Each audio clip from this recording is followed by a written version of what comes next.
Pensez-vous que la question de la condition animale et environnementale a des chances d'être un jour mise au centre des débats politiques? Bon, c'est deux questions différentes.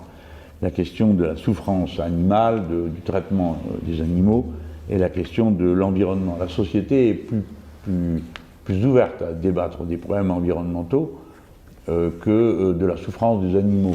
Parce qu'il y a toujours quelqu'un pour dire « Ah oui, mais il y a des êtres humains qui souffrent plus », parce que, bon, il y a toujours une bonne raison, et puis surtout parce qu'on n'a pas envie de savoir, parce que la souffrance animale, dans le cadre de l'agriculture reproductiviste, est tellement abominable que c'est insoutenable. Moi, je ne peux pas regarder des photos des élevages de poulets, quand je vois dans quelles conditions absolument épouvantables et ignobles sont traitées ces pauvres bêtes.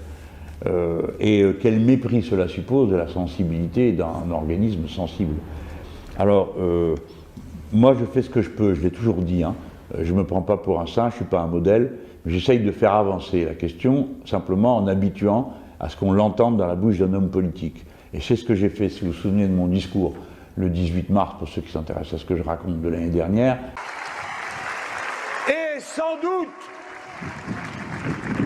faudra-t-il aussi proclamer comme une règle pour toujours, comme une preuve de notre amélioration collective, la règle que les animaux ne sont pas des choses.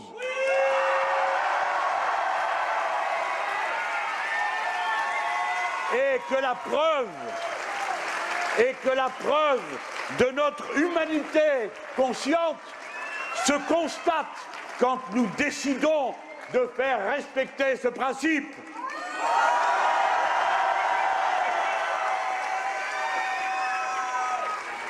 Il y avait plein de monde place de la République et j'ai évoqué le fait que les animaux ne devaient pas être traités comme des choses. Et il y a eu un long et profond applaudissement de la foule qui se trouvait là, qui montre que dans ma famille politique, celle des Insoumis, cette question, elle est comprise. Mais après, bon, on ne fait pas les héros. Il y a quelqu'un qui me dit « Que pensez-vous du véganisme? Envisagez-vous de devenir végane ?» Ça, c'est Valentine qui me demande, Valentine, @good for Russo. Ça doit être good for us, à la fin, pourquoi pas.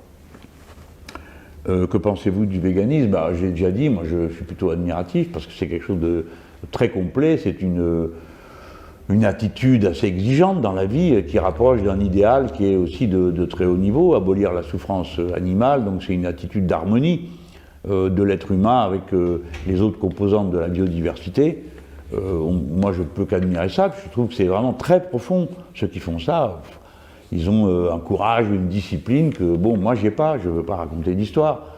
Je ne me vois pas là être végane, me mettre végane avec les activités que j'ai, les habitudes que j'ai prises dans tous les domaines. J'essaye, comme je peux, de faire mieux que ce que je fais.